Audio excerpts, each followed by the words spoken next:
Let us know. Thank you. Let us know in the chat if there is any issue with sound.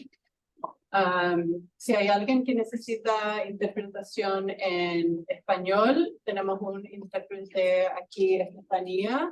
Tiene que elegir agregarse al canal en español y ahí puede escuchar simultáneamente la interpretación en español.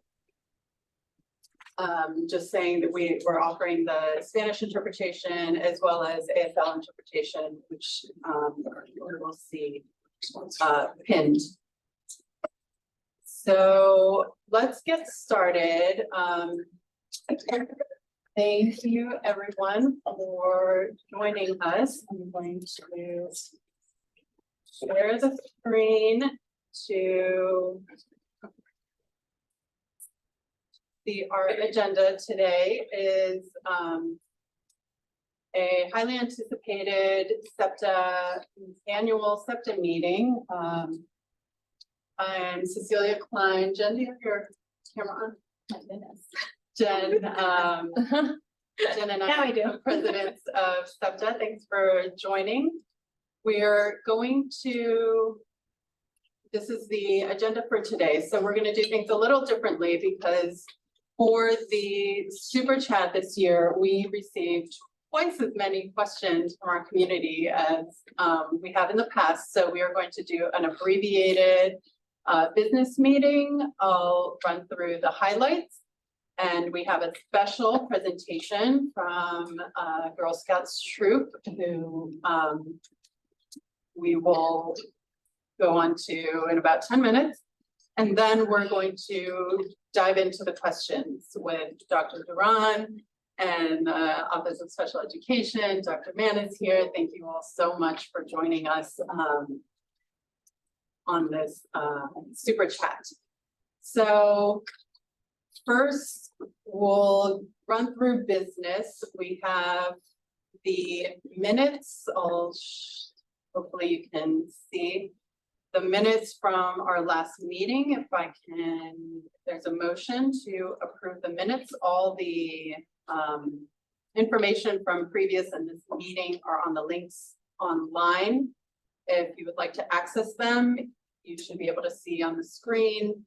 Thanks to our wonderful secretary, Deidre. So do I hear a motion to approve the minutes? Motion, September. Motion, anybody second? Thanks, Kristen. I second. Second. All in favor of approving the minutes from last meeting? Aye. Aye. Anyone opposed? The ayes have it. Super efficient SEPTA. All right. Next item, we have our financial report. Again, you can access all of these on the links online. Our treasurer Greg has updated our financial report. Not too much movement since the budget was approved last meeting. So thanks, Greg, for keeping us updated. If you have any questions, let us know. But we are on track with our income and expenses. We had $350 from our first restaurant night at Pupatella. So thank you all for enjoying pizza. We have another, here we go. Another fundraiser, a very fancy phantom ball that will go on October 32nd. No, it is not a typo. It is a stay at home, no frills, no baking, no nothing, just stay at home in your pajamas, cozy, and help support all of the special education community, students, staff, parents, families in Arlington. much of our fundraising goes to fund the mini grants, which the application period just closed this Monday, and we've received over 50 applications. So lots, we're excited. We have a fabulous mini grant application committee headed by Jana Dressel and Melissa Wadman, and a fearless committee of volunteers who are going to go through and fund hopefully as many of the applications as possible to support our students. So cozy up in your pajamas, join the Phantom Ball, and buy tickets at home through the link you see on your screen. Moving on, membership, we're up to 74 members. We're way ahead of the mark where we were last year. We want to keep on going. We're hoping to hit 100 members by the end of the year. So if you have not renewed your membership for this year yet, just go and click online, $10 each year. Again, it goes to fund the events, the information sessions, the mini grants that we have. So thank you all for joining, and invite someone else to join.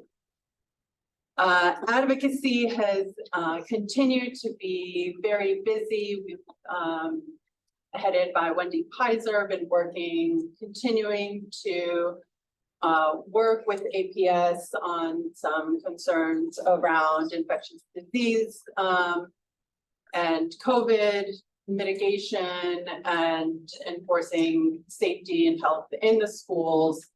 The Shriver requests or needs that we identified last meeting, I'm very excited and thrilled to report that through CCPTA, they were granted, can we announce this? I hope so. Can we announce it? Yeah. Breaking news. I don't sorry, we can't. They've received a $2,000 grant to support field trips, special field trips for community-based learning for the students at Shriver. So big kudos and thanks to CCPTA and the Shriver community for doing that outreach. And it just goes to show all of us working together what we can achieve. We've also been continuing the meetings, working on facilities and accessibility for students within the APS buildings. We had a phenomenal first ever meet and greet event for all AAC users with an amazing showing from APS. The coaches, speech and language pathologists, Office of Special Education, Dr. Mann, we were very excited to have join us as well. So we had a great night with lots of families and food and games that everyone really enjoyed over at the Walter Reed Community Center. Really enjoyed, learned a lot, made a lot of connections. So thanks everyone for that engagement.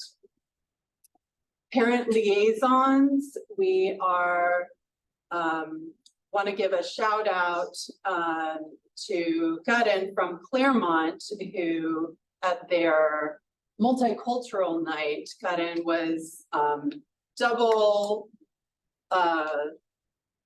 covering the Columbia representation and the SEPTA representation. And through that exposure and outreach that she was doing, Claremont has invited SEPTA in December for an additional event to continue the outreach to other families in Claremont. So lots of different ways to do outreach. Thank you to all of our parent liaisons listed in the agenda. You can see we're still looking to fill some vacancies at the schools listed there. So if you're at one of those schools and want more information, you can reach out to Kristen Gillig, is the chair of parent liaison. And let us know. We'd love to have you get involved. I covered mini grants. We'll be coming back with more information and fulfilling lots of applications soon. Espacio Hispano had its first inaugural Hispanic Heritage Month celebration a couple weeks ago, and it was a great celebration. Thanks so much to Kathleen Donovan from the PRC for supporting us and helping getting a new event off the ground. It was phenomenal to meet new families, to connect within the Hispanic Latino community, special education community, and beyond. So we hope to continue that outreach and meeting new students, new families from our community. That wraps up our business. Our next meeting is Thursday, November 9th. It will be focusing on IEP and 504 collaboration between families and schools. We've heard a lot, particularly from families in pre-K, kindergarten, and elementary, getting started on this road, myself included. I'll be there to learn about how to make the most productive, collaborative, effective IEP meetings and teams together that will be facilitated by presenters Dr. Stephen Harner and Dr. Emily Paskowski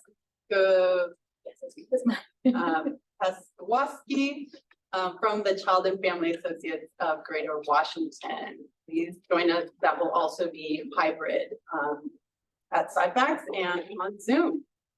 Now, we are very excited. Hopefully the camera is panning to our lovely guest from Girl Scout Troop, 4th grade junior Girl Scout troop. We're very, very honored and grateful to have a presentation from this troop who has been doing fundraising for our community and would like to share with us. Floor is yours. Hello, we are a 4th grade Girl Scout troop in North Arlington. We love finding ways to help our community, whether it's helping collect and bagging groceries for families at Randolph Elementary, collecting food for Clothesline, or helping sell Christmas trees in support of Arlington's Thrive. Last year, we chose to support Arlington's Special Education PTA. After hearing there was need for more flexible seating, we have witnessed the impact flexible seating makes at our own schools. Flexible seating such as wobble stools and balance balls help students become more regulated and ready for learning in the classroom. Using funds for our cookie sale, we would like to present SEPTA with a check for $500.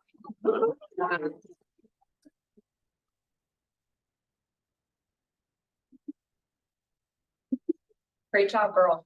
Thank you so much. Thank you. Thank you, Hillary and Kara and Aaron and the entire troop on behalf of SEPTA. Thank you. Thank you so much. Thank you. Really such a gift that's going to go such a long way. Thank you. We would like to ask all of our honored guests if we could get a photo together with the Girl Scout troop.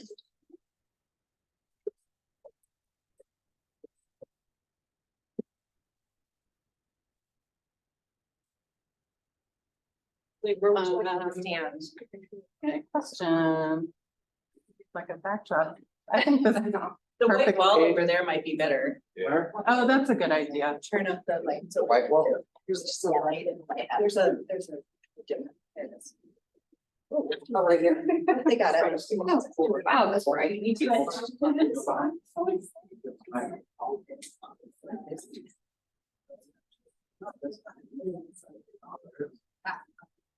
I say no, you say yes, no. So proud of you, girl. Very proud. And they didn't say this, but during all their cookie sales and selling of candy cookies at concerts, they actually had posters advertising. They were rated funds for flexible seating, so they were really spreading the word of the need. So great. Thank you. Great awareness raising. Future leaders. Oh, so many of our students will be so grateful to you all. Girls, you're actually invited to leave. Once we have a date for the rest of the meeting. You want to back to the day. You do your homework. Cookies. Really?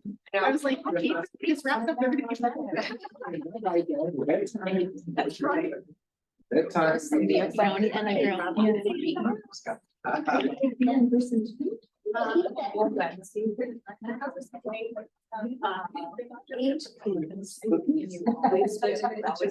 the rose.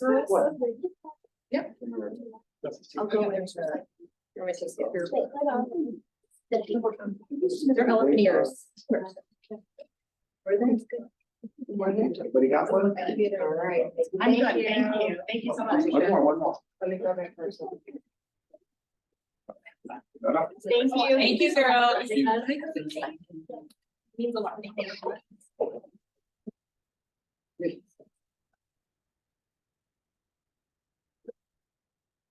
Take care. Have a good night. Future leaders of Arlington. All right, we're going to dive right in. The list of questions that were submitted a few days ago on Friday evening, a bit late, were submitted to the Office of Special Education and Dr. Duran. They are available again on the link. If you go to arlingtonsepta.org, if you want to follow along, we'll be showing them also on the PowerPoint presentation. So we'll, in the interest of time, dive right in again with our gratitude for you coming and sharing this dialogue with us. So we consolidated the questions into similar themes. We're going to start off, there were a number of human resource questions. So we will start out, there. So the first question we have is,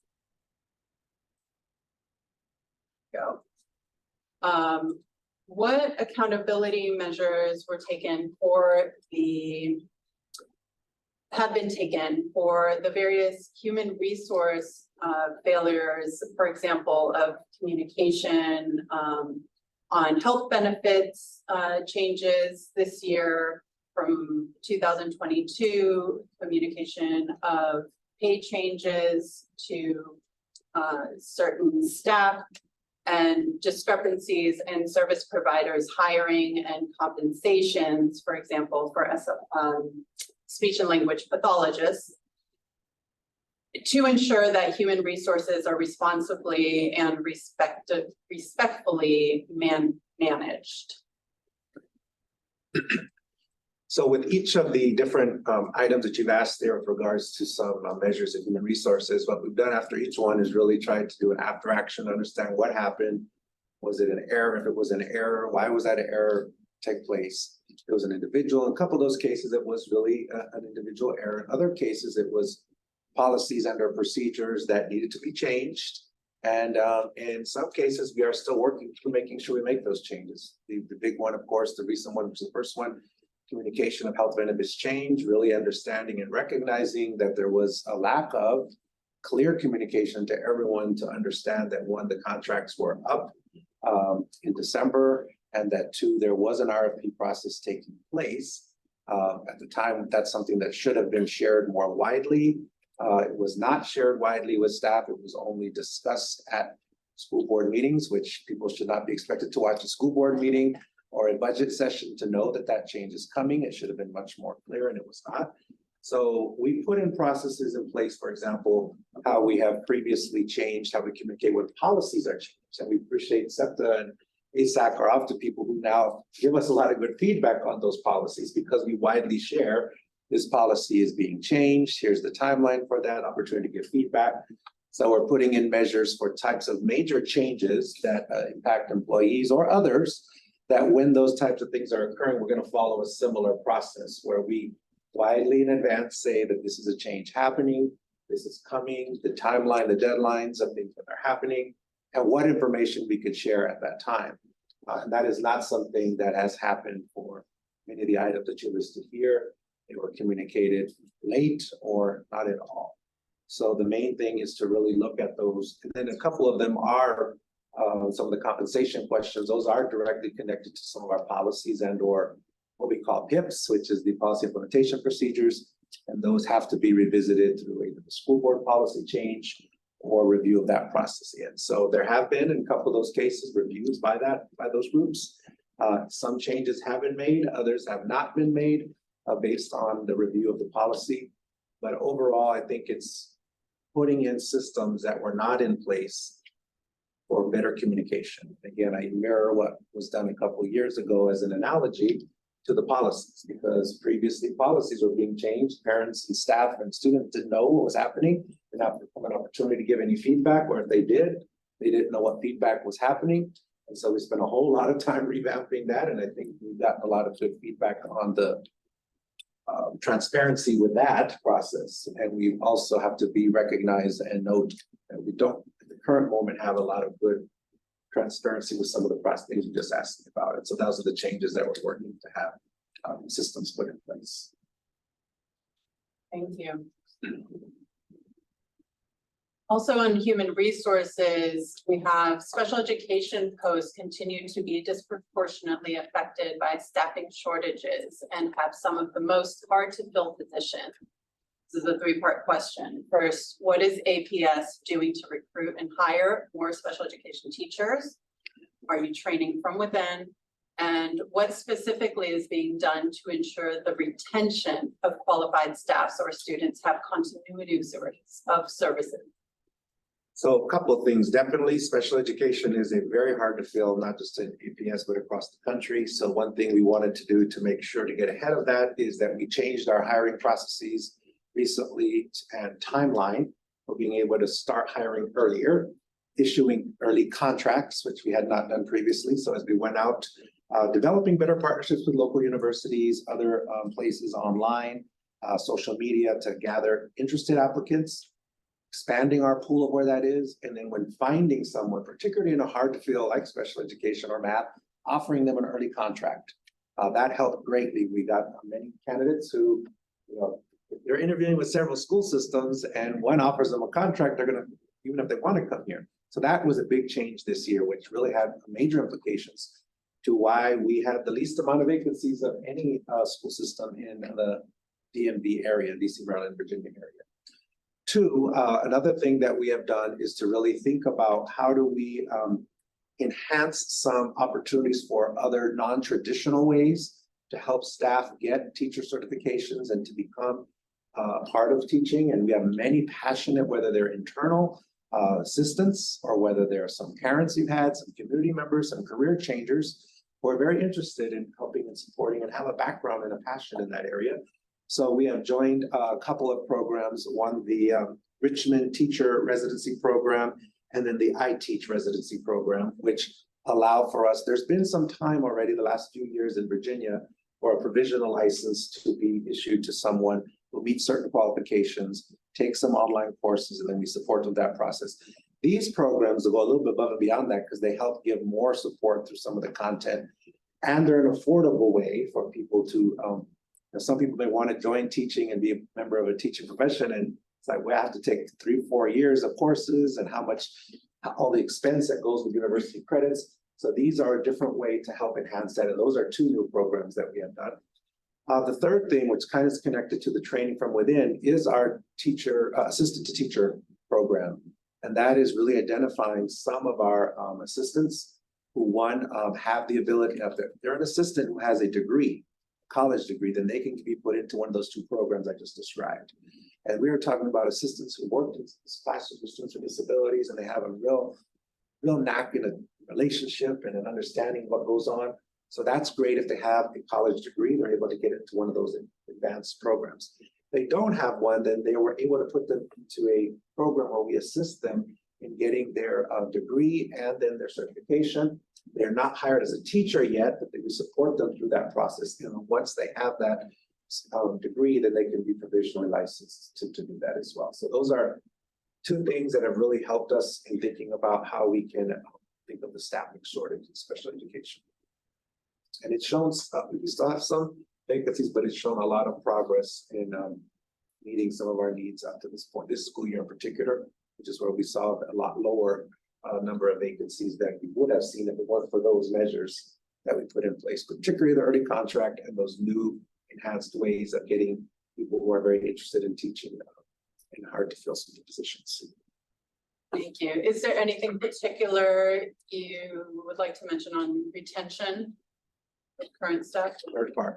So definitely what we want to do is we're partnering with our Office of Special Education. They want to add some things, some recommendations. A couple of years ago was increasing the number of supports in schools for our, excuse me, special ed coordinators at the school. Apologize, my throat is getting dry. Special ed coordinators, increasing supports for staff there. When we're thinking about what resources that might be needing, and you want to add any other additional suggestions, or was that pretty much for ideas to support special ed teachers? Yeah, I mean, I think one of the key factors that really retain our teachers here in Arlington are the level of specialists that are in their building. So whether that's our student support coordinator, it's a math coach, it's a reading coach, you know, our psychologists and social workers, they're all there to provide that on-site support. And so the most powerful thing you can be as an educator is to feel that you have all of the tools in your toolbox to support the students that are in front of you. So I think that that's a huge piece for retention, as well as, you know, we are excited about the planning factors study. We are excited to see the recommendations that over time APS can consider. And I think as we look at that workload balance for our special education teachers, that will be another key piece in Arlington that really helps our special education staff specifically be retained. In addition to the planning factors, other support teams in the buildings that we utilize are behavior specialists that supports school-based teams with behaviors that may be addressed. Also, our crisis prevention intervention team to work with teams on de-escalating behaviors and making sure that our students are safe. As well, we also have our low incident specialists who also work with the school-based teams to support the processes that includes IEP development and also services and supports for our students in special programs or those low incident behaviors. So many of the things I would just reference is if you look in our last two budgets in particular, we have increased those positions, those allocations, whether it was more math coaches, more reading coaches, more behavior specialists, more special ed coordinators. So those are ways that are additional supports. Because imagine if you are brand new or seeing newer teachers, as I just described in the first part of the question, we want to make sure they're getting all those other types of supports around curriculum and around supporting students. Wrap a team around them. And actually, as I visited a couple of schools, I visited all the schools at the beginning of this year, but two in particular, I had some brand new special ed teachers come to me and say, this is amazing. I feel so supported by a team here. I don't feel alone. A friend of mine teaches in another district. I won't say which one, she told me. And she said, they don't have this kind of wraparound support, you know, and not knowing the curriculum. I can go to the math coach. I can go to the reading coach. They come in, they've modeled for me, and I feel a lot of sense of relief of being able to have someone I can just right here in my building talk to that comes in and supports me. So I think some of those measures are very helpful. Sure, there's more we can do when we think about retention overall, but we do also monitor our retention data overall, not just for teachers of special education, but for all teachers. And we're seeing in the last 2-3 years, our retention data has been pretty good in terms of retained staff year to year. So we do monitor that data. I'm gonna jump to question number 8, following, you already raised the issue the example of assistant to teacher program, and we have a specific question on that, which is how does the assistant to teacher program compare in terms of hours, certifications, professional development, and qualifications compared to having a certified special education teacher? Well, actually, the assistant to teacher program is getting to a certified special education teacher. So when they're in the assistant to teacher program, they're not teaching, they're still as an assistant, they're being supported with the courses, the proper, again, they have a degree, helping them get a degree, or if not the coursework to get that, as well as the proper special ed certification. So I think the part of the question, there might be the assumption that if you're in the assistant to teacher program, you're teaching right away and you're not a certified teacher. That's not the case. You're in the assistant to teacher program, you are actually an assistant being trained and getting support to then become a certified special education teacher. So that after your third year of that program, you are a certified special ed teacher, after gone through that program. And so while they're in that program, this particular one you're asking about, they are not a teacher, they're still an assistant working through that process. So upon completion of that program, They're it's certified. equivalent, it's the same as Correct. the certifications and Correct. qualifications of the Of special. that program, yes. Okay. Which is different than the other two I mentioned, which are career changers and other individuals who are coming in with a degree, who are able to, through the I-Teach program or the Richmond residency program. That's different. They are meeting the same qualifications and the requirements through the Virginia Department of Ed. They've set forth some regulations on what those are. You have to take the assessments, but that's not the assistant to teacher program. Those are individuals who are assistants through that time. Thank you for that clarification. So we'll go back up in order to the third question. Why does APS continue to support a two-tiered pay system that provides 12-month employees with significantly more paid days off than 10-month employees? Why is one group granted pay days of leave and the other is not? For example, on spring break, federal holidays, etc. Has APS considered offering professionals and specialists a 12-month contract to address the staffing shortage and ensure retention, as we just spoke about? So first part of the question is each of those employee groups, the 12-month and 10-month, have contract days that are required as part of their contract. And so for our 12-month employees, the number of contract days that they have is different than the number of contract days a 10-month employee has. Both of them do have paid days off that they're not working the full days of their contract. For example, the 10-month employees is a 200-day contract, and calendared into the year for paid time is not 200 working days where a 10-month employee would be at their job 200 days. Same thing for the 12-month employees. And so when we looked at that, we were trying to accomplish two things for the 12-month employees. One, make sure there was some accommodation for the amount of days that they were not physically working that are a part of their actual number of contracts.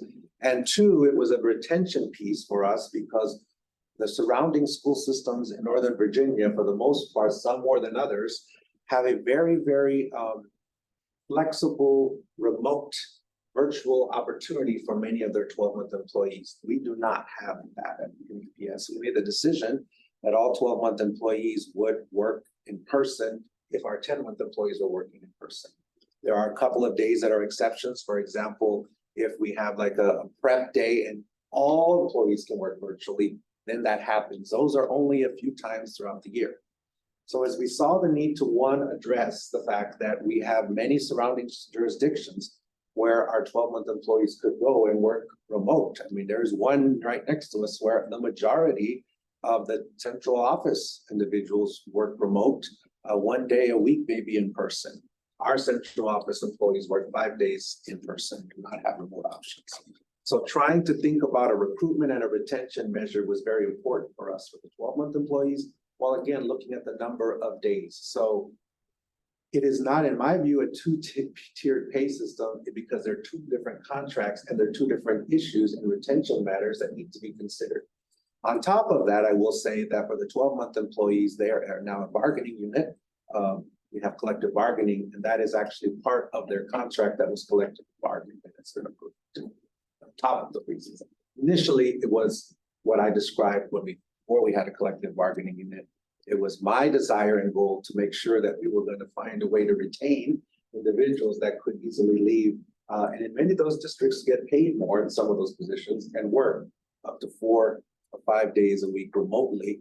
Did not want to have that happen. We wanted to find a way to retain 12-month employees and looking at those contract days. Thank you. Along the lines of, The second part, I didn't answer the second part. Yeah. So we have looked at various options about over the years during the budget cycle. If we were to have 12-month positions and some of our specialists, which right now most of our specialists are 10-month. And it is a very costly piece. And so when we weighed whether we would invest more of our, because once you go to 12-month, it's not just additional salary, but there's additional contribution for retirement, benefits, et cetera. And so while we do think that's a great idea, right now we use something called E-days where those individuals do get paid if they work beyond the 10-month. But the challenge for us is if we're weighing the budget that we have and wanting to invest in compensation increases for more steps or COLA, cost of living, and needing to do this, we just did not have the funding to do that. And so the prioritization was to use any available dollars we could provide for additional compensation. And so, yes, it's a great idea. I think our Office of Special Education and other departments who have specialists have asked about this. And we do have dollar amounts for what that would cost us. But as we prioritize the limited monies that we've had, we have not prioritized that at the moment. We've instead prioritized putting as much as we can towards overall compensation of the step increases. And as you may recall, the last couple of years, we really had to rebuild back because there was 5 years of not getting steps for employees at the time. They didn't really want to build that back in. So that was the priority, but absolutely we've considered it. And do think it's a good one to have if we had all the money that we could potentially need for those types of things. why are employees prohibited from donating leave to colleagues in other buildings? For context, the current system is inequitable as high school teachers have more in-house colleagues to ask for donations compared to an elementary school teacher. Similarly, why is Human Resources unwilling to do a bit more work to support APS employees? I can't speak to why, because this was a policy in PIP that was passed in 2012. And so this practice here has been in place since 2012 through a policy in a PIP. So I don't know why it was created at that time. But that is the current policy in PIP that's in place. And so what I have done is asked Human Resources to revisit that and think about another way that we can change that. So we are working on a plan to change that, which will require us to change the PIP to meet that accordingly. So I don't want to answer why, since I wasn't here when that was created. Many of the people I've asked, not sure why either. But it is something that does not make sense in the sense that we want to have more flexibility for people that might need access.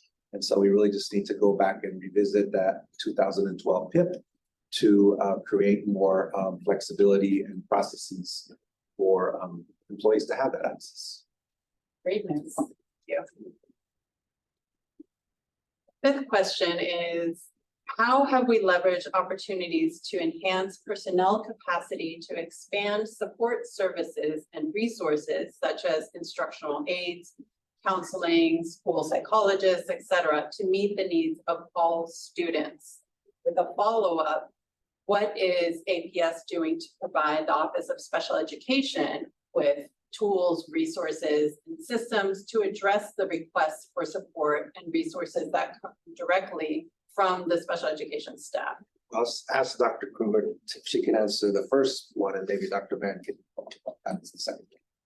Yeah, sure. So, all of our schools have been given support and guidance to really develop their support team. Sometimes we call them the crisis team, to really look at the needs of their school. And so, they make that up of various members, and then they look at all of their student needs, and they figure out what might that look like in terms of master schedule. How can our school counselor, our school psychologist, social worker be part of this team?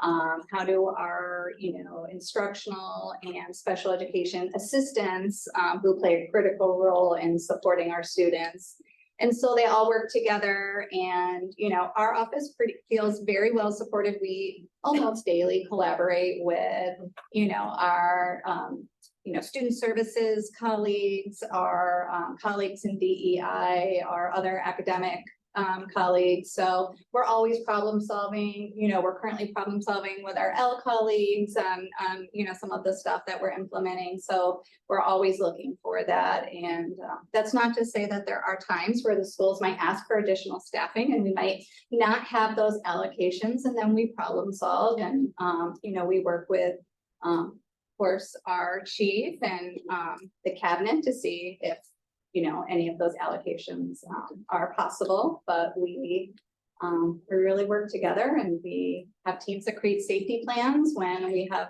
students who are experiencing unsafe behaviors. We get our specialists and our coaches out to the sites to support the school teams to make sure that they really feel equipped. And of course, we partner with our families and our social workers often are looking for ways to support the families outside of school in terms of wraparound services, because sometimes, we need to support them on all the ends. I don't know if I can do that. No, in addition to collaboration with other offices, we also work with the school safety and climate department team as well too, and talking about suspensions and students who may have difficulty with regulating behaviors and bridge into disciplinary results. So we also partner with them to make sure that suspensions are equitable. There's not disproportionate as well. So in addition.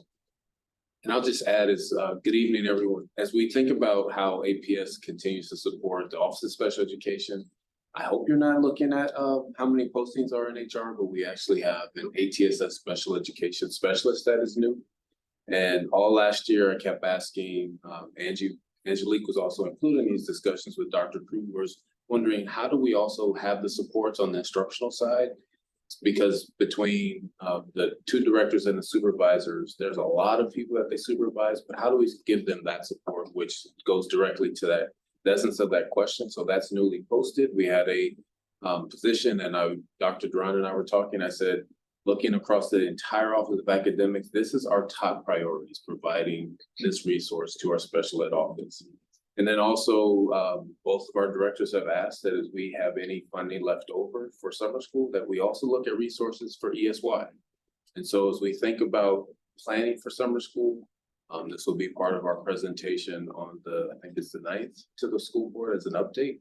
That's going to be one of our priorities. So as we continue to think about and listen to what our directors bring to us, those are our top priorities moving forward. So one, we have that position posted now, so we're excited. Hopefully we can get someone in quickly. But we know that we want to support, and it is our goal, and you'll continue to see from our answers that as we have the data, we continue to look at our students that they're included. Now we want to make sure we have those scaffolds in place in our curriculum documents, but also someone that can go into COTs and coach and model for our teachers also.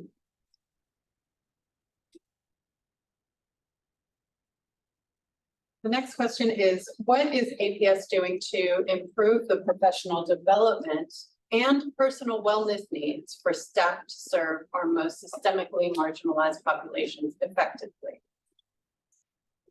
I think a couple of things, and this is an area we have a lot of work I think we still need to do on professional development as a system. But a couple of things are those school-based positions that we talked about with regards to the coaches and the various individuals at the school site, because I believe the best professional development in regards to supporting students is site-based, job-based, where individuals are there working alongside you. So that's why I really invested in the last couple of budgets to make sure we provided every elementary school a full math coach and the reading coaches that are there, as well as the additional behavioral supports that are needed, the additional special ed coordinators at the school. So that, I believe, is one thing we have accomplished and done. I think the next level is thinking about what are the actual training needs that the division can provide in terms of courses that we can be offering, particularly when we're thinking about some of our newer special education teachers, more assistance. And that is something we're working on developing. What are those needs? How can we rolled out some, and we've begun to do that, but I don't want to say that we're anywhere near where we need to be when it comes to professional learning. And also really thinking about getting feedback from the teachers on what they need. Because in the past, where there have been massive rollouts of professional development, the feedback we get is it's not relevant to them, or it's too relevant to maybe another group, but not them. So really, I think that's another part, and our new director of professional development is not something like it's been here a year, I'm not sure how long now, but I still call her new, he's relatively new. Him and his team have been really trying to do an assessment and overview of what are the needs of staff, and working with the various content officers and working with teachers to see what those needs are. In regards to personal wellness, I think one thing I'm really proud of is that we have a very robust set of opportunities through our EAP program, where individuals can sign up through a lot of live coaches, one-on-one coaching. There's some pre-recorded things, and you name it, it's there from one gamut to the other. I think the challenge is that we don't have it as advertised, and we're trying to get it out to people, realize what's available for them through these online and in person. I don't think in person, I think most of them are virtual opportunities, but there's a great gamut of those courses. But more work, this is an area on our radar of additional need, resources and need. Sure.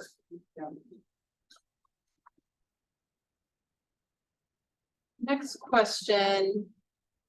The last question on this human resources theme is, what training do paraprofessionals receive? Also, who is their direct supervisor? For context, paraprofessionals can have the most frequent and impactful contact with students with the greatest needs. However, there do not seem to be standard qualifications, training, or supervision of their role. Since they are designated by principals at each school, how does the Office of Special Education ensure the quality of service being provided? I'll ask our Office of Special Education to help with that. I know they support many of their paraprofessionals. Certainly. In fact, I was in consult with one of the schools today about a paraprofessional in one of our buildings. So we do work collaboratively with school-based teams to make sure that our paraprofessionals are, first of all, trained, have knowledge of students' IEPs and their needs and accommodations and how to support them. If there are those students who have significant or complex needs and they need support with, again, our low incidence team or our behavior specialists as well too, making sure that those resources are connected to the school-based team and the paras. They're included in those trainings too. Another example for our students in private day or contract services, even our CAB assistants are provided training as well too, to work with students with, again, complex needs. And for evaluative purposes, at the building level, again, our office does work collaboratively as far as supervising and monitoring work performance of that staff, working with our individual students or as instructional assistants as well too. So a lot of collaborative efforts on those ends. As far as trainings, again, if there is as a needs-based, if there are those parents or school-based teams who need direct training about specific needs, we offer that as well too, as well as frontline opportunities for our parents to participate in online training on the frontline as well too. So various opportunities for parents to have that support in evaluations. Yeah. I think definitely in the past couple of years and definitely this year, we have specifically worked with our coordinators to make sure that through pre-service, our previous, I think October 9th was a professional learning day for all staff. We have some early release coming up. We make sure that we have a full, robust offering of trainings for our assistants specifically. So whether that's the required autism training from the VDOE, whether that's working with, behavioral strategies, instructional supports, our students who are AAC users. As Angie mentioned, there are several self-pays. We have a whole behavior module. We are constantly making sure that we've got relevant offerings. Just yesterday, I heard from a principal on the December early release. She would like a certain training provided for the assistants at her school. So already on Monday, that's gonna be a message out to our staff saying, hey, here's a need, who might be able to offer that. So there's always the two-way communication. And I would say, like, when we're out in our schools visiting and, you know, we're in our classrooms, we don't just talk to our teachers on how things are going. We're constantly asking our assistants how things are going. And, you know, many times they give us great feedback on, you know what, I would love to learn more about this. And we bring that right back to our office so that we can put our heads together and see how we can best support them. I would just add, the last part says who supervises them, the principal directly supervises the paraprofessionals. All right, we're gonna move our first theme. We're going to switch so you get a break from my voice. Just again, yeah, thank you. All right, pass the baton, class size and planning factors. First question under this topic, why aren't class sizes the #1 priority in the budget? Are you going to prioritize class size in the new budget? Will K through 2 classes be capped at 22 and 4th through 5th be capped at 24? Similarly, for middle and high school class sizes, when will APS address the approximate 40-some classes with 27 students enrolled and upward? So the #1 priority in the budget for the last couple of years has and will continue to be our compensation for our employees, because we do know that that is a critical factor for us to, one, value our employees, recruit and retain them. So that is why class size is the #1 priority, because we really believe that that is so important to invest in our employees. Not to say that class size is not one of the factors that we should consider, and we actually do look at it and we'll continue to look at it during the budget process. We did change it, I think with the last year's budget, if not this current one, but the one before slightly. We also want to understand and know there's varying degrees of research out there about where, at what point does the class size have academic impact in terms of reduction. But then there's also the research about the number of students in terms of the ability for teachers to manage and to work and support them. So we have to look at both factors. But ultimately, I do think that the main reason why it's not been the #1 priority in the last several years is because of the compensation being the driver and needing to make sure that that continues. And I will say again, this year's budget that I'll be proposing, that will continue to be the #1 priority is our compensation. While again, looking at now that we have a planning factor study coming, I think that will also benefit and help us. Having said that, we do also in the budget put something aside called a contingency reserve, where we provide staffing abilities for HR, working with principals and working with Office of Special Education in this case, where there are class sizes that are a larger number or need. There can be cases made where principals do reach out through that process and are granted additional staffing if it's a larger than expected class. Our Office of Human Resources does monitor those class size reports, and when there is one on the close end of that, they do offer additional teachers. The challenge though, however, for some of those 40 classes is that those might be a single type of class, like an AP chemistry or some very specific type of course. That's a challenge then to have another one in the master schedule. Or the other thing that happens in some cases when we are looking at when those numbers, when we say capped, once they go over that number, if it's at a certain point in the year, adding a whole new teacher at that point is, one, potentially disruptive to the students now being separated. And two, are we going to find someone in that moment? So, for example, the last couple of weeks, there have been instances where working with the school principal at those schools where it's gone over, quote unquote, that cap, we provided them additional teaching assistants, paraprofessionals, so that they could be able to use that support to, behavior reasons, academic reasons, all those things to support the teachers. Because breaking up those classes now at that point, one, most parents and most students aren't going to want their child to change in November, December, January to a new teacher. And also that relationships that were built, that's a huge factor for particularly elementary students who are thinking about the lower grades. To say now in January you got a new teacher, and then probably we're not going to find a new teacher at that point. It's very, very difficult to in the middle of the year find someone. So yes, we do look at it, we do prioritize it and make sure that it is something that is not overly aggressive in terms of some of the class size numbers.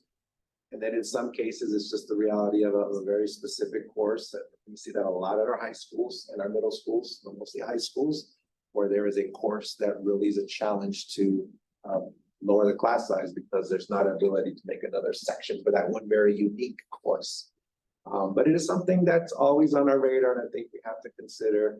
And I'm not saying this to make an excuse, I'm saying it's to be real, that we only have limited funds in our budget each year. And where do we prioritize? And I have and will continue while I'm in the seat to prioritize staff compensation to make sure that we are competitive and able to recruit and retain individuals in the budget process. That's the one place where we can, I believe, invest money to help people recognize that we should honor and support them in terms of their work. And yes, I know that money isn't it all, and we have to look at things like class size, but money is very important to me to make sure that our teachers feel valued and have that continued investment they're paying. Next question, can you explain in more detail how SPED funds are dispersed to each school? Is it a set amount or is it based on percentage numbers of students with disabilities per school? In terms of, I'll defer to this, maybe part of the question to Office of Special Education. For the first part, in terms of special education staffing, that is based on our planning factors. And so that is why it's so important for us to have this process that we're in right now, because the planning factors were developed around this many, many years ago, around a time and a place where how we supported students with disabilities look very different now than then, where we now want to be more inclusive. And we know that that's the best way for students to gain the access to academics and also the social aspect of being a student. And so with that in mind, though, our planning factors don't match that. And so right now, that's how the special ed positions are dispersed. With regards to monies above and beyond that, I will defer to Office of Special Education in terms of when they provide resources, whether it is additional other types of positions or funding. You can speak to how you allocate that and disperse that by school. Sure. So, I mean, we have other planning factors for related service providers. And so we certainly look at the caseloads at every school and we work with our leads on that to figure out, which schools should have, one speech therapist or 1.5 or 2. We very much honor a caseload for our speech therapists, our occupational therapists, our interlude therapists, our physical therapists. Then we have other positions that we will get through our IDEA grant or a regional grant that will also, they support many of our positions like our Amazing Parent Resource Center or our autism and behavior specialists that we also fund through some of our grants. And those are not directly allocated to a school, but they are allocated to the district. And then they, we kind of use a referral-based system where, schools kind of reach out and then, they continue to respond ongoing to the different needs at our schools. We do have some assistance that we do fund out of our office, and those are really more directly related to what is specific into a student's IEP if they require that level of one-to-one support. So those are some of the other ways that resources are provided to schools in terms of staffing. Do you want to add what you all did today and how we're requesting to get more resources?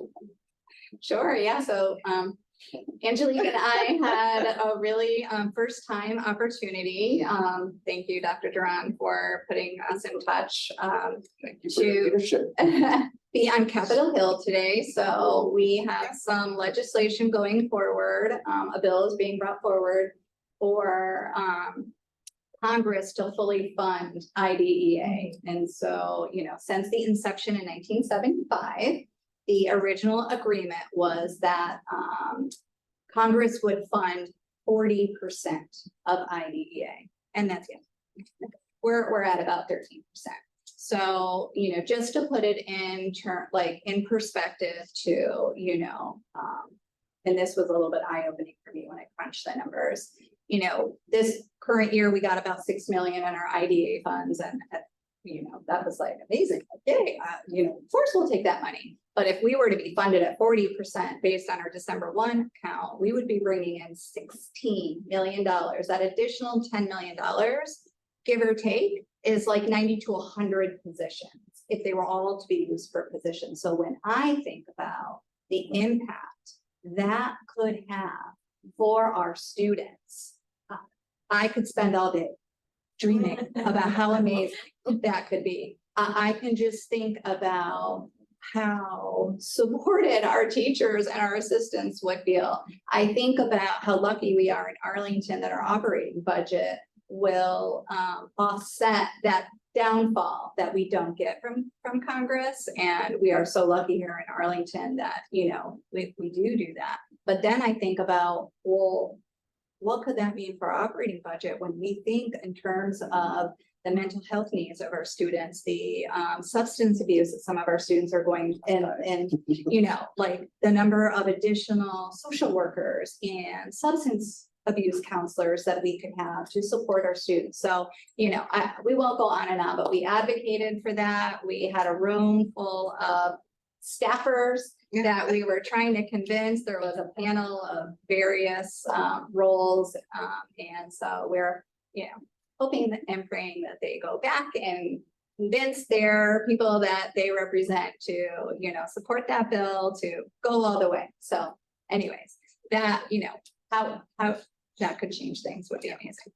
But we'll take every little bit we can get until we get there. Could you mention the bill so that we can also support, right? I will happily follow up with you with the exact name of the bill. I'm sorry, I cannot tell you exactly what it is off the top of my head, but we can get the name or what the proposed. And like, I'm not a government like expert, so like maybe we're trying to get it to that bill state. I'm not quite sure of where it is in the process, but we will get that information and you know, we can all try to advocate for that. Maybe. Awesome. So just for the purposes, this next question, as far as the follow-up, CCPTA and SEPTA will follow up. It was about more PTA business funding rather than anything else. Yeah. Thank you. Next question is, as you know, APS is not meeting the inclusion goal that it set in 2018 to include 80% of students with disabilities in the general education setting for at least 80% of the school day. In the fiscal year 2024 budget, APS allocated funds for a systems change consultant to help the school system develop a concrete plan to make real progress on this strategic goal. In May 2023, APS issued an RFP for this consultant with a deadline of just 10 days for interested parties to bid. No bidders were able to make this timeline work, although 2 submitted proposals after the deadline. To date, no contract has been awarded and no subsequent RFP has been announced. Can you explain when APS plans to issue a new RFP and award this critical contract? I'll start. I forget any details. So since all of that information, we been working, and particularly our directors, with procurement. So right now we have a tentative release date of the newer RFP of October 26th. And we're committed to doing this work over 2 years. So coming from our office to Dr. DeBron and cabinet will be an additional 150 to fund this for an additional year. Our hope is, the slide just went away in my head of when we're planning to actually award the contract, but we want them to actually do the work in chunks so they can go into our schools, figure out what's happening, give us a detailed report, and then how do we then come up with our action plan and implement that, and what recommendations come outside of all of their work. We are deeply committed to this, and you will see in continuing our monitoring reports to the school board this year from all of our departments, the joint work across special education, English learners, and the core content office, but constantly bringing up our data of how our students with disabilities are achieving, because we want to show to the public and our schools that when students are in, if appropriate, in an inclusion setting, that the data are clear that they perform better. So we want to keep hammering that point home. So I don't know if I left any details out about the RFP process. So we are hoping, so our directors just got that information for procurement this week.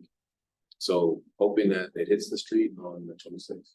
I want to add something though, that part of the question says that to develop a concrete plan, on this. We have developed a good plan that has been put in place and we have been actively working on the notion of how do we provide more inclusion for our students. I think what this RFP will help us though is think about some of the other system changes and maybe more meat to the plan. But I don't want it to be thought that since we don't have this RFP, we haven't gotten this award, that we don't have a plan that we're working on towards really increasing the number of students that are included towards that 80%.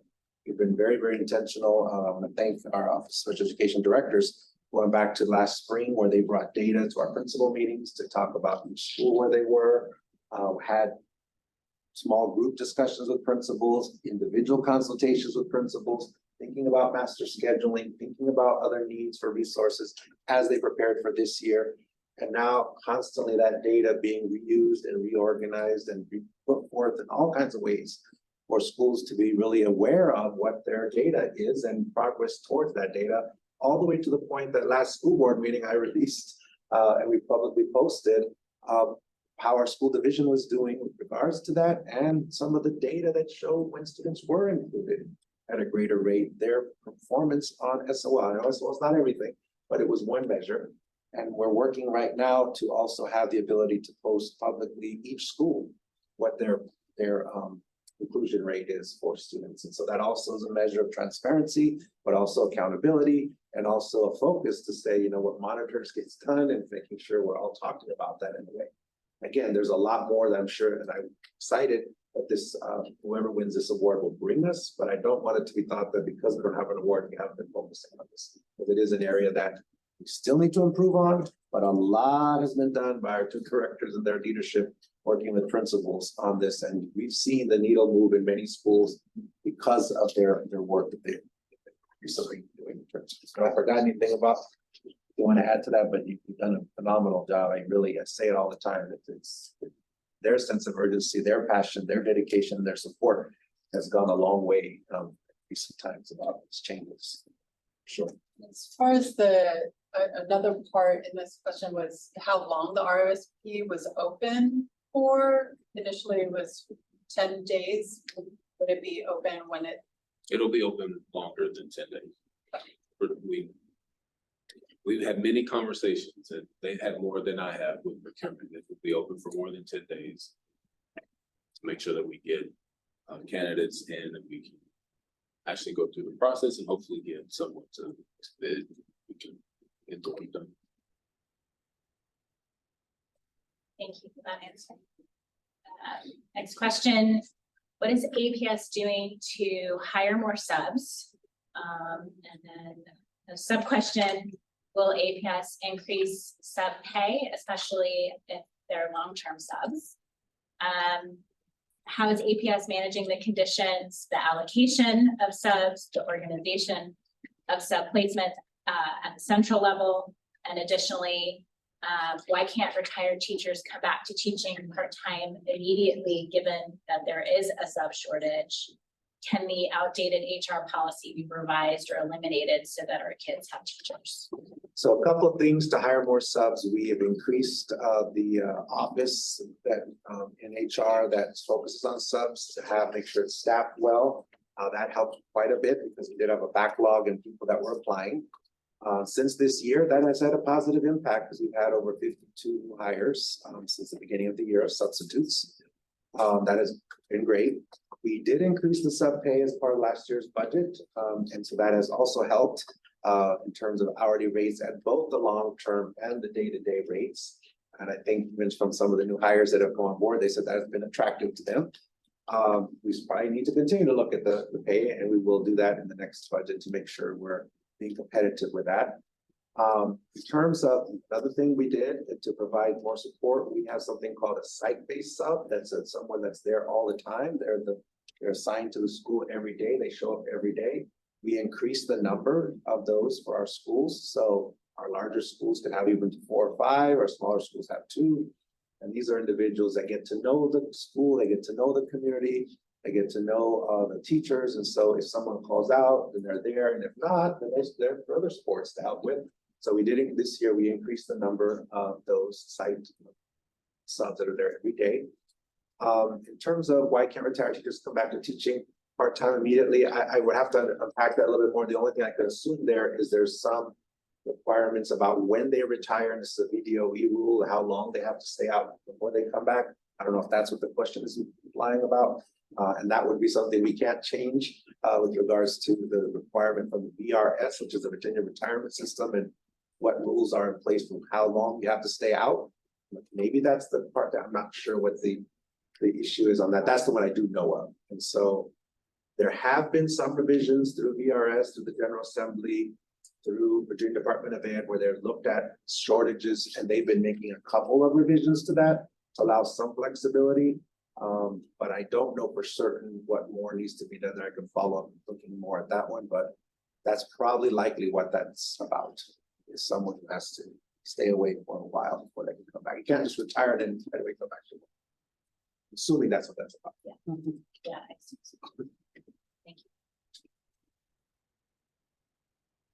Thank you. Moving on to the next theme of universal design for learning and reading instruction. The first is how and where specifically is universal design for learning integrated into APS curriculum and the RFP and vetting process? Directors, can I help with that? Sure. So, universal design for learning is the essence of, special education. And, we made a commitment last year in our office. So we began, we did a 3-day training with our coordinators and many of our specialists in our office, so that when they are out in the school and they're joining a collaborative learning team, they're partnering with a coach in that school, or just, mentoring a new special education teacher who might be problem solving I'm not seeing the needle move as quick as I would hope with my students. That's one of the first things that we can look to. Our office is also, having conversations with Dr. Mann and our executive director and our director of curriculum instruction to, ensure that as we move forward as a system, we're also thinking through that with our content offices. But we do ensure in terms of, and I'm thinking RFP vetting process is like more global, like resource adoption processes and things like that. We always make sure that we have representation of special education on all of our resource adoption committees. Recently with science, math, and ELA last year, we had team members there who were looking at those resources. They were looking for accessibility. They were looking for multiple entry points. And we do work with our procurement office to have sort of a checklist of criteria when we are making contracts with different resource vendors to ensure those accessibility pieces are there. So those are some of the things that our office is doing. Julie, I don't know if you want to add on, or Dr. Mann, you. Yeah. How can you ensure that students have access to high quality instructional materials and that our educators have the skills and support to effectively identify and deliver those materials? Additionally, are we providing quality universal design for learning resources for parents to support their learners?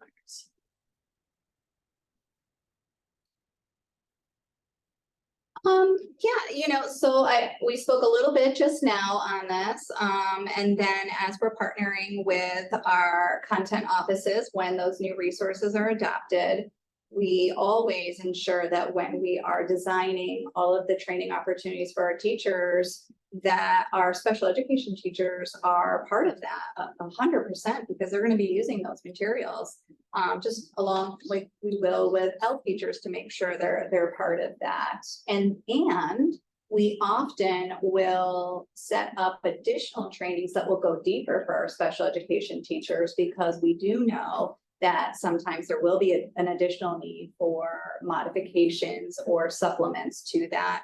So, you know, we will try to go deeper into that with them. We partner with those offices to think, all right, we know that planning time is always a challenge for our teachers. There's never enough time in our day and our week for planning. So then we're thinking about, all right, what can our office develop and share out with our schools so that they don't have to recreate the wheel, and even if it's not, you know, perfect fit for the students that they work with, it's a base, and then they can modify it from there, which will take less time. So those are some of the ways that we are really trying to ensure that no matter what the resources that we adopt as a district, our special education staff are part of all of the professional learning opportunities.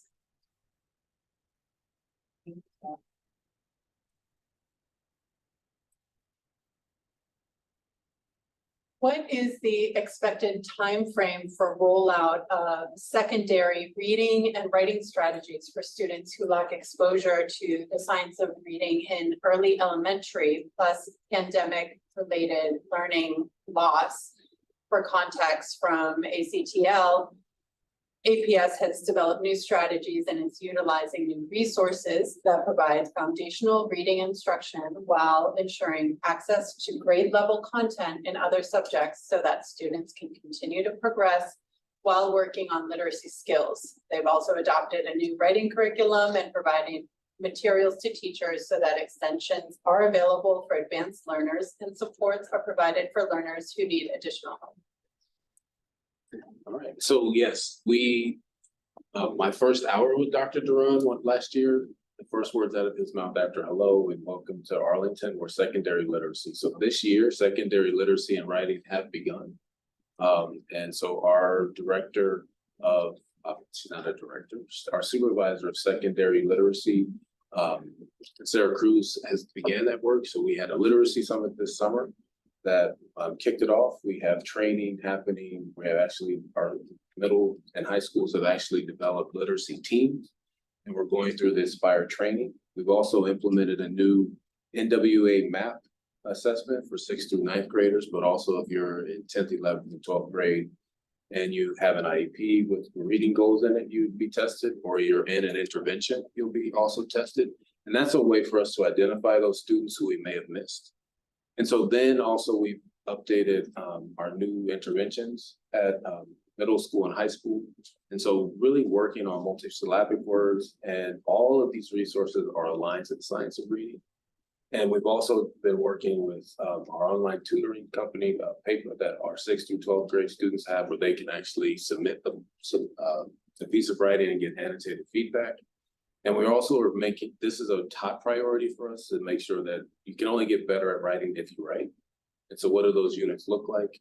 And then also working with our teachers and with our technology department, or what are ways that we can, besides paper, are there other ways that we can help teachers provide students feedback on their writing? And you all may have heard this from teachers at a parent conference or just anecdotally that if you have 120 students and you have a 5-page essay, that's a lot of reading and writing to do, and there are ways that you can give students feedback. And so again, we just had our training on October 9th. The training will continue throughout the year. We're excited about what's taking place so far, and I'm excited to actually see next week and the next couple of weeks of what our MAP data show us. And then lastly, Sarah Cruz and her team went school by school and said, here's the list of students who need to be in an intervention class. And then here's what those interventions look like. And so you can see this theme around resources. We spent a lot of time under Dr. Duran's leadership on updating our resources and wanting them to be high quality and aligned. So we know how do we have to do that at the school level, but also there are ways to differentiate for teachers to make sure that they feel that it's adequate and meets their needs. So we're chipping away at it, but it's already begun. I want to double down on the part about making sure that we have a screener that's the WNA MAP. That's what we did not have a secondary screener to understand and know who are the students that need that support. And it was thought of, well, at the elementary, we do that. And then, but we know that we did not have instruction for some students that was matching their needs. Then they got to the secondary level and then we didn't equip our secondary schools with a common division-wide assessment as a screener to see who are those students that did not, that fell through the crack and should not have them, should have, and need that additional support. Number one. Number two, then what are those areas of deficiency that they have? So that with these new additional strategies and these interventions, they could be targeted. Because at the secondary level, it needs to really be targeted to what their needs are and what those things. So that I think is the one thing that has now rolled out this just year. The question about when and what is the timeline, that is just recently rolled out. And I think that's a huge movement forward so that we have a better understanding, and the parents know too, because the screener would then be able to notify parents of what students' needs are and specific. Yeah, that's for 6th to 9th grade. One family asked, we would like to return to APS for high school. They left in 4th grade after no structured literacy was offered to a struggling reader who turned out to be dyslexic. Will students with dyslexia coming from private middle school be eligible for the secondary reading and writing support? As with any student with a disability or such as dyslexia, we will also revisit the IEP process and look at those supports and services that are offered in the school. And of course, a student coming back to us, thankfully, will have those opportunities as well, shared with them as well. I do want to add about the structured literacy piece as well, if I may, Yes, please. to ensure that those services such as students with dyslexia are and having access to screeners and teachers utilizing those resources. Thanks to Dr. Mann's vision, pairing Office of Special Education with the content areas, we are also going on those instructional walkthroughs to ensure those resources. I think we do have one scheduled next week, as a matter of fact. So yes, students returning to us, dyslexia, need for structured literacy, we're making sure that ensuring those resources are provided to our students, and they are, and teachers have what they need to support our students. So yes. That's a true question.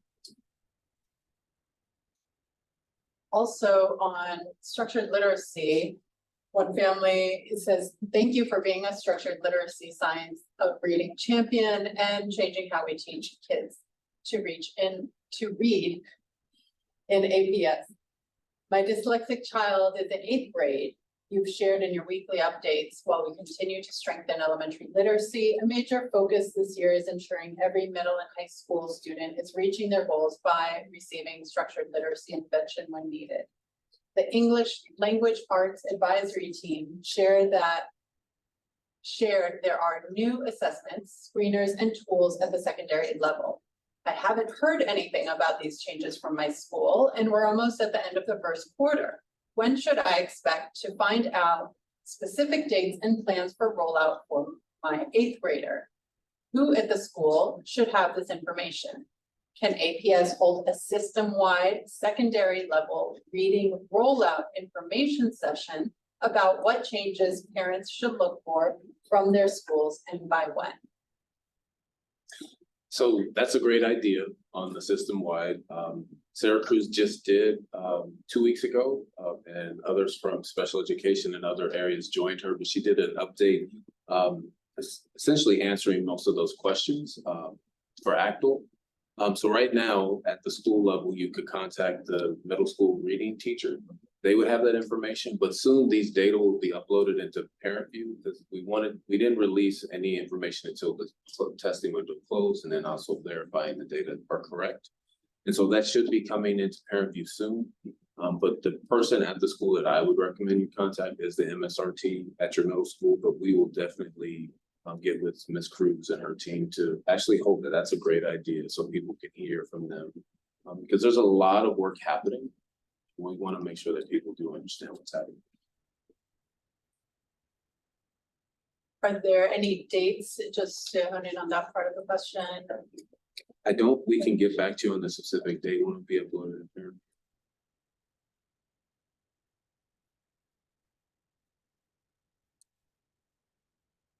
Moving on to the inclusion theme. Beyond the 80-80 goal, what metrics is the district using to assess the quality of provisions and daily practices that support the developmental needs of children with disabilities to ensure students are not simply set off to the side of a general education classroom? So I think first and foremost, we have very strongly messaged that inclusion is both a practice and a mindset. It is not about a location change. And so with that in mind, we have been very intentional with our conversations with schools that, you know, we need to think about first and foremost, our students with disabilities, our general education students, and the conversation on IEP meeting should always begin with, you know, how can we support success for your student in our general education classrooms? And if they need some additional support in a smaller, more structured setting, you know, it's not an all or none, meaning they have to be separate for the entire time. You know, we really need to think about those IEP goals and what they would really require. So, you know, we do need to work on ongoing mindset, presuming, you know, competence for all of our students and having high expectations and continuing to grow our collaborative structures and processes for our teachers that we know make inclusive practices successful. Because as Dr. Mann mentioned earlier, we have data that shows that when it is done and when it is done in a meaningful way that provides the support for the specific students in that general education class, we have success that exponentially shows huge achievements. So we are making sure that we message, we don't want random arbitrary changes. It needs to be thoughtful and intentional. It needs to be paired with ongoing training and coaching. We need to work with our families. We have teachers that are brand new to the profession and those that have been with us for many years that are very experienced. And so we all need to work together because the biggest message that's coming from all of us here in Arlington is that our students are all of our students and that they are the responsibility of all of us. And when I say all of us, I mean all of us from, you know, Dr. Duran all the way down to our teachers and assistants in school. We all play a part, we all play a key role. And so, you know, we are taking it very seriously, but also very thoughtfully. And are there specific metrics that are being tracked, capturing what you described? Yeah, so we are this year really having a laser focus on monitoring percentages at each school. So not only as a district, but percentages for each school's least restrictive environment percentage for students in the general education setting for 80% or more of the time. So we have worked with you know, some of our different offices to set over the next few years different benchmarks. And so this year we had a set of 10 schools that were below a 67% benchmark. And so those schools have set specific goals to improve their percentage. And so we are on a monthly basis working with those schools, doing check-ins, providing ongoing training, month by month, monitoring how, you know, that journey is going for them. And then next year the bar gets a little higher. And so we're going to be looking at, you know, which schools fall below that benchmark. And then those schools will continue in that process until we have met our mark. That as a whole district, we're at 80% or more for our students spending time in the general education setting. So that's one of the benchmarks that we're using. And we, for 10 of our schools, we literally monitor it monthly. We're charting it and everything. That correlates to also then looking at the academic success when they're in those schools, which is what, like the recent example shared with the SOL data, that's one time, of course.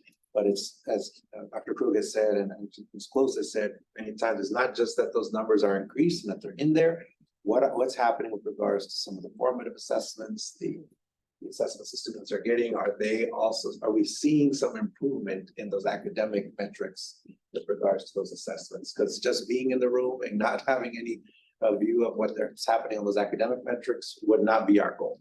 Our goal is not just to be included physically, it's to make sure that there are some academic changes that are happening.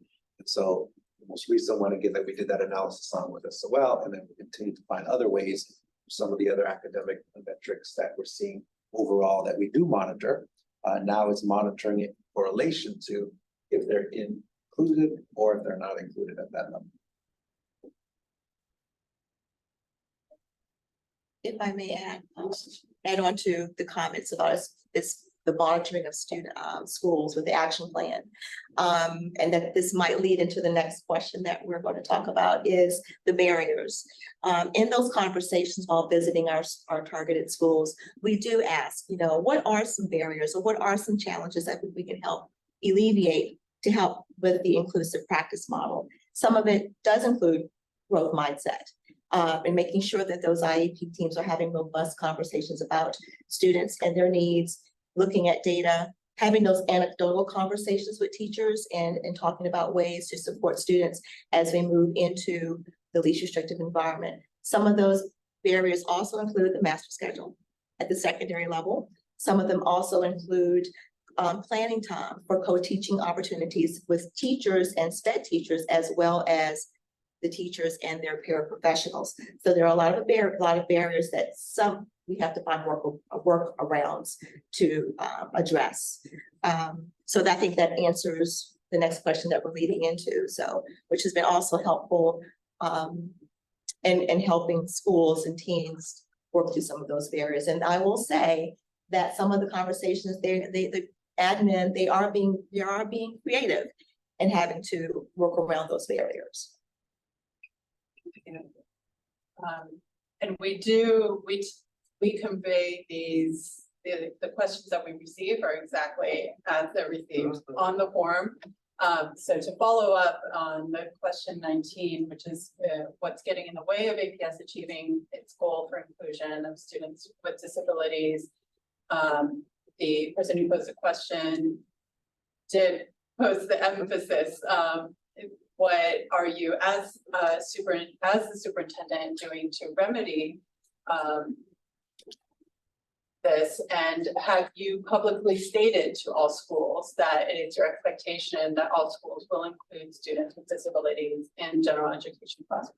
So again, following up on Ms. Close, so that she very well indicated what the barriers are. And so what we are doing to remedy it is, one, making sure that we are providing the supports that are needed to work directly school by school. And that's what our directors are doing with those action plans, putting an action plan in place. I do think this upcoming RFP will have benefit in terms of some of the cultural shifts. And also being very equivalent, very, very clear that this is an expectation that everyone does need to work on it. It is something that we're gonna work on, and we're gonna be very transparent about it, which is why also publishing the data to show, which I did recently, as well as I said, we're doing school by school. I think that's another measure to say this is an area of focus that we're going to be all doing. We don't expect you to do it alone. Let's develop a plan. Let's see what your needs are, what your resources are. Some of those are things that we will tackle, and we did tackle a little bit in this last year's budget, but it's going to be some additional resources. Working with Dr. Mann, he brought in with our secondary schools, consultant to help our principals think about master scheduling, so that they can revisit their master schedules and think about what supports that can be in place there, because that is a challenge at the secondary level, how master schedules go in place. So we had it, and I think they're coming back again this year to really sit down and look at class by class. It's very challenging. As a former secondary administrator, that is a barrier oftentimes. How do you schedule? And then of course the staffing pieces is a huge one. So my commitment, what I'm doing is making sure we have a tight team here who have an action plan in place to support our schools through that development process. And where there are instances where it's a cultural change or mind shift that we are making clear, that is the expectation. Also, the Office of Special Education, they did some training this summer with special education focus to getting administrators and individuals to think about what help we can do to support them through this process. That was new. What do you call it? Was it an academy or was it a The SPED Law Academy. Special Law Academy, so there's some other focus in that area.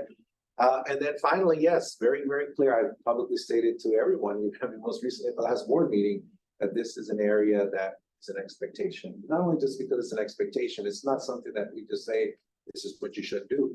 Why? Why? The why behind it. And the why is very clear in the data that students, when appropriately included in general education classes, do better instructionally. And they do better in terms of social, emotional skills and feeling a part of their community. They're not isolated. That's part of our work. Also thinking about diversity, equity, inclusion work that we've done in terms of some of the trainings with our teachers and our principals and all staff who had to do this work around implicit bias. Part of that is, are we creating a space for everyone to feel welcome? And so that combined with the academic gains that we're seeing is something that I, as a superintendent, I'm making sure to be very loud about in every which way I can. Benefits to all students. Absolutely. In APS beyond our community. If inclusion is a priority for APS, why is there not an inclusive option for students with disabilities over the summer? There are, and so I'll let our directors talk about that, because there are inclusive opportunities during the summer with a little explanation, so.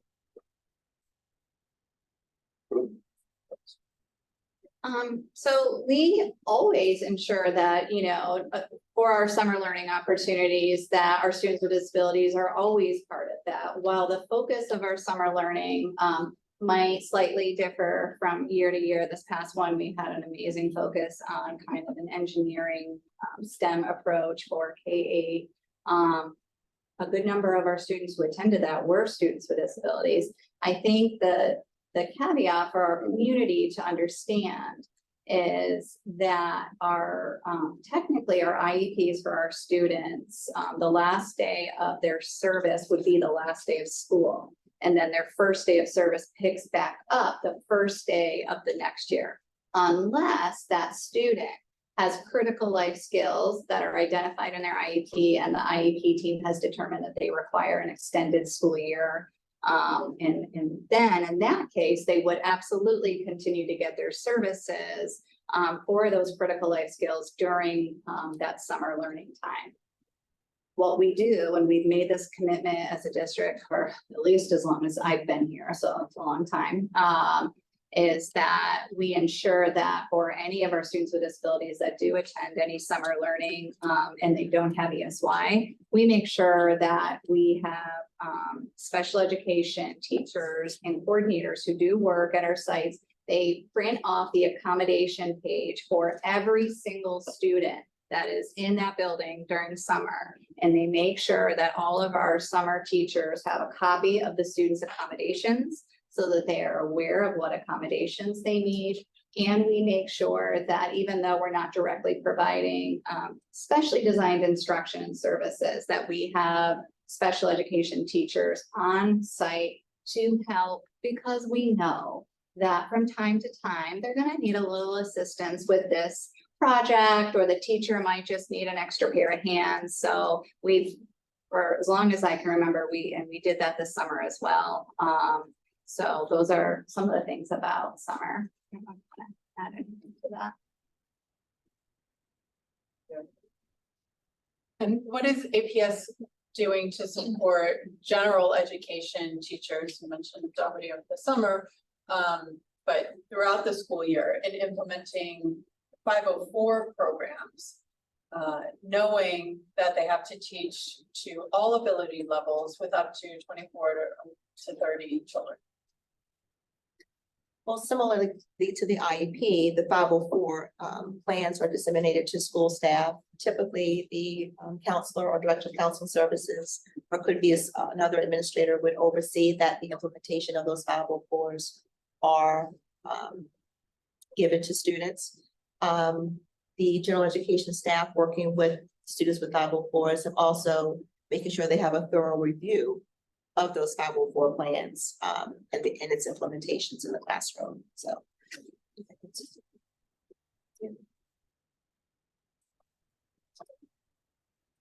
we're being mindful of the time. We have about 15 minutes left. Time goes by, doesn't it?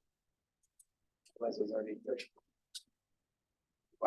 So we're going to be prioritizing and picking from different themes to cover all themes.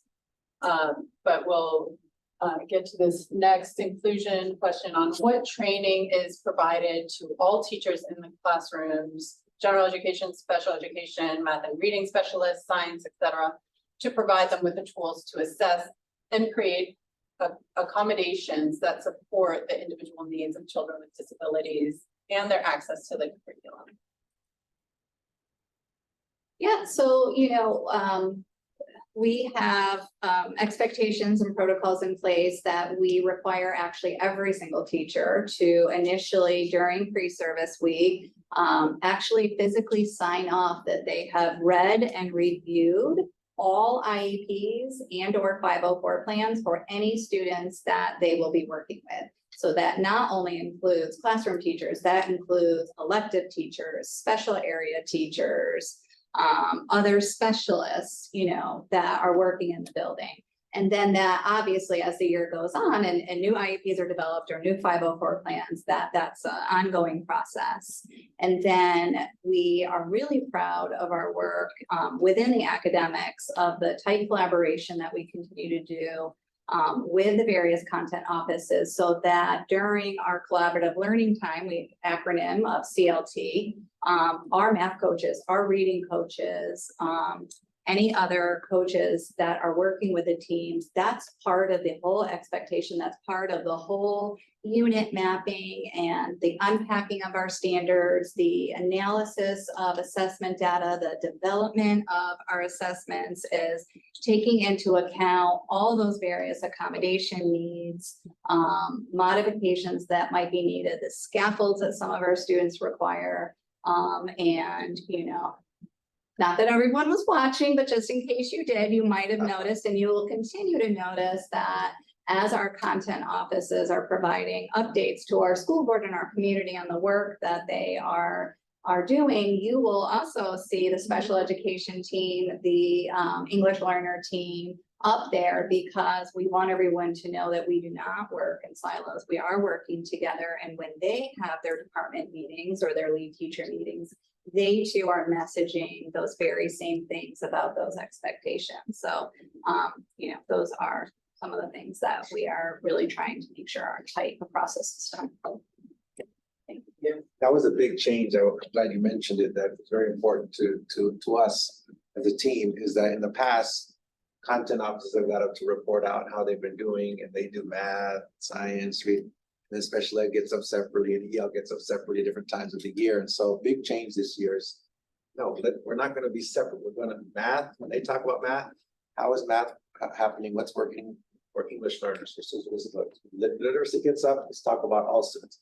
It's not just talk in general and then wait till, because then that's also a modeling of the fact that it's not Office of Special Education's only responsibility to make sure that students with disabilities are educated, or English learner office. So something we're trying to model there in terms of what we like to see in schools is that this is everyone owning this. And let's talk about math in general, because whether you're an English learner or student with disability, you should not be having to be segregated out to talk about differently. You are a part of the general instruction of math or literacy or science. So let's talk about all the students in that way.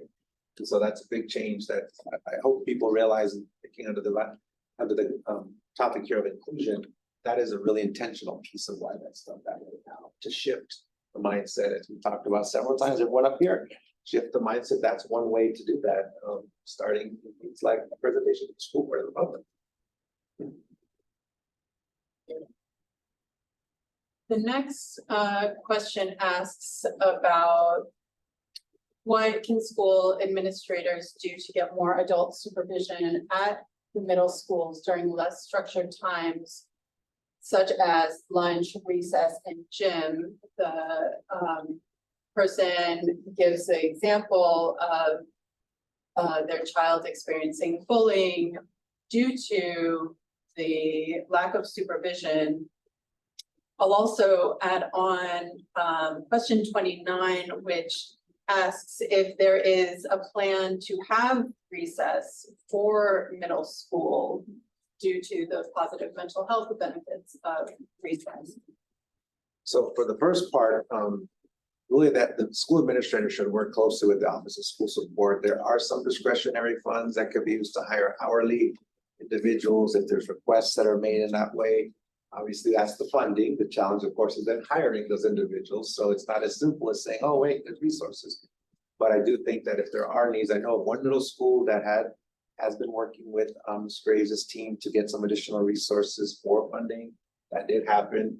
So if there are other schools, that would be the process for that to happen. And in terms of the recess, we haven't been actively talking about that in a way. I mean, I think there are some committees that may have, but as a division, we've not yet talked about what that might look like for recess at most.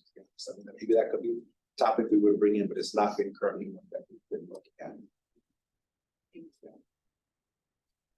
On the topic of diversity, equity, and inclusion, APS has been doing great things under DEI, but I do not see special needs or students with disabilities as being part of it. Please share with us and let us know what DEI department has been doing about SPED students and what plan do they have for students. I'll just pose both together with number 25, which is what is being done to educate APS students about different disabilities, neurodiversity, and address ableism. What parts of and which curriculum include this content, and what part of pre-service or professional development addresses ableism? So right now, the big focus that the DEI office has been doing is really around implicit bias and having training in that. And through that training, there are several references and examples and discussions around students with disabilities. There's discussion about the staff with disabilities, how do we support them through that process? How do we recognize and respect everyone? So that has been included in that part. It's not been simply, I've been very, very clear about thinking about inclusion and equity. Equity is meeting every student by name, strength, and need, and that includes all students. And so when we think about the notion of equity, I know sometimes it's often thought of as just about race. We have been very intentional to say, no, it is inclusive of students with disabilities and English learners, our gifted students, our advanced students, and so and staff too, into that process. So much of the training has been embedded in that focus area. So I just want to be very clear, that has been an area that we need to do, to think about what we do for implicit bias and ensuring that we're providing that approach across. With regards to the second part of the question, maybe you have some comments on that one? In terms of which part of Neurodiversity. our curriculum? Yeah, for neurodiversity. Oh, for neurodiversity, yeah. You know, we continue to have a little bit of work to grow and ongoing work at our schools on teaching all of our students about neurodiversity. And you know, we have some schools that will really focus on it, especially during like Neurodiversity Week. But we do have a variety of different lessons through our school counselors and our teachers about, you know, working with others, acceptance, acts of kindness, acknowledging that all of us have our own strengths and our own areas of weakness, regardless of whether you have a specific disability or not. We all have those as humans. So, you know, we may not use the word neurodiversity with all of our students, but the concept of accepting all of our students and understanding that we are all going to respond to things differently is happening. And I think that we can continue to grow that practice so that our students are more understanding of why certain students, you know, might need more breaks than others or might need to stand. I mean, what a great example this evening with our Girl Scouts raising money for flexible seating. I mean, that in itself, while we're not naming neurodiversity with that, that is recognizing that not every student is going to sit quietly in a chair complicit. And so we need to be accepting of all movement options. And that is the norm and it should be. So those are some of the things that we're doing. I think what Dr. Fu mentioned earlier about curriculum, as we are looking at additional resources and adoption, there is a focus to make sure that we are, through an equity lens, having individuals as part of those teams to look at, is the curriculum responsive to the needs of all students? Is it do we see representation of all students in there? Some of the other additional trainings that DEI, I talked about implicit bias, that's a major one that we're expecting all employees to have by the end of this year. But some other training that comes out of that office to support this, thinking about inclusion of students with disabilities, is some of the training around culturally responsive teaching and equitable practices. And there, in that training, it talks a lot about how do we make sure students with disabilities are included in the instruction? What are ways to modify to make sure the students feel safe also in conversations that happen? And then there's another piece of that that's around hate speech that they do, some trainings on hate speech and the power of your word and the power of understanding what you say and don't say and thinking about differences. So that's another type of training that's available through that office that specifically does talk about, again, anyone who might look different than you, speak a different language than you, have a different ability than you. How are we being respectful in the words that we use? The implicit bias is one, again, I just mentioned, because that's all employees are getting that as a requirement. And these other are additional training opportunities that DEI, the diversity and inclusion team, does go in and support schools with. They also do, we have leads in the school that get training on this as well, resources around this. So it is an area of focus, and it is one that I feel very strongly about. We're going to talk about equity, but it's got to be for every student, not just race or, certain category that people often think it is. Felicity in the chat also mentioned that one training is called cultural responsibility. And also that it includes in all areas, the question 26, I just want to highlight, and then we're going to ask to go over 2 more questions if you permit us in a few extra minutes. But the family in question 26 highlights the need in music to teach violin, a student who was not granted that opportunity. So all abilities in all areas offered in the school. Just wanted to highlight, you've seen the question, the importance of that. If we could ask you've done a Herculean effort at addressing so many questions. We're at 8:30 now. We would like to ask if we could address one more question from the theme of mental health and one from infectious disease. And the remaining questions, I think there are about 10 more questions. If we could follow up with you in writing so we can share with the community. Provide your response to videos. Thank you. So addressing mental health, question 28 asks, how is APS recognizing that although a student with an IEP is making progress academically, the student needs a different placement to treat their mental health? Several families in APS have been denied placements outside APS recommended by psychiatrists specifically due to mental health issues.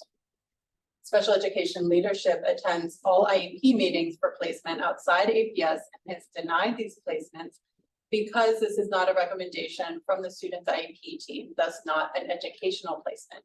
Many placements outside of APS are due to non-educational placements, such as mental illness. These placements outside of APS are on the Virginia Department of Education list of accredited schools. One family even worked with Arlington DHS to advocate for the placement for her student in APS staff reviews. The result is the student goes deeper into their mental illness, the longer it is left untreated, and the less likely to return as a student to APS. Families are discouraged with the lack of support. Students with disabilities who are also diagnosed with a mental illness are rejected by the APS special education leadership staff. So one of the resources we have here in Arlington is partnering with the Department of Health and Human Services. And that process to provide wraparound services for students with IEPs. We can also facilitate that through the FAP, the Family Assistance Planning Team. And that work can be in partnership with school-based social workers. So if there are students who may have mental health needs or needs that are non-educational related, they would work with their school-based social worker and working with DHS to facilitate wraparound services, whether it be in-home services or in-home services or residential placement for non-educational reasons. And as always, that is a part of the IEP team process. So if a student is placed in a residential setting, then the IEP team will support the educational needs of that student in that residential setting. Now, we do have some students who do require placement outside of our regular public schools, and we call that private day placement. And these are typically through schools that are approved through the BDOE. We call that contract services. And again, that's an IEP team decision to meet educational needs of students. So it's kind of two different ways for students to be provided FAPE. One is through the IEP process for the educational needs. Should a student require additional services for other non-educational needs, that's when we partner with DHS, our school-based social workers, to get those services through the Family Assessment Planning Team or FAP services. And typically that would come through the recommendation of a school psychologist or what have you to address those mental health needs. And in the case of a rejection or denial at that point, is there recourse for a family such as this example poses? And again, in partnership with the IEP team, that process is facilitated through FACT for those non-educational needs. When you think about students who are in residential treatment, that's what that student requires, is that treatment piece, that non-educational need that needs to be addressed by a service that's higher than or outside of the traditional IEP process. I hope that makes sense. And we'll wrap up with one question from the infectious disease area. Number 30, who is in charge of managing infectious disease policy and enforcement in APS, and what are their qualifications? We understand that APS partners with Arlington Health Department for dealing with outbreaks, but shouldn't there be someone in APS with public health and/or health management background to manage health and safety matters, especially to ensure equal access to education for our high-risk students? Yes, we have a position as a school health services coordinator, and that's the person would be. The position is currently vacant because it's been posted and there have been interviews trying to fill that position. But that person does have what you described in terms of those qualifications. That person will reside in the Office of Student Services. So right now, under Dr. Darrell Sampson, as our executive director, he is kind of been the person coordinating with the county, working with the county, but we do have a position that's just not been filled. It's a very challenging one to find someone with those qualifications who will want to work in a school system. So that's been a struggle for us in terms of there is a position. Well, we are beyond our time. We thank you. Again, I think got to most of the themes, went over almost 30 questions. We have a few more which we've shared. We'll follow up and highlight the ones we didn't get to and share with the community through our website and through the listserv the answers to the additional questions. This meeting has been recorded, will be posted on SEPTA's YouTube channel for the benefit of all of the families. Thank you for submitting your questions, for such a rich dialogue. Thank you to each of you, all of the families joining online. I just want to highlight, we've had over 25 participants online in addition to those of us in person. So this is really spreading throughout our community. Thank you so much for your in-depth answers, for your time, going very late tonight. We're so grateful and looking forward to continuing the dialogues, the conversations, and the collaborative work.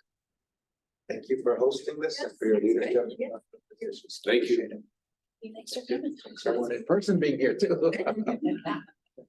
Right. Thank you all. Appreciate you. Thank you.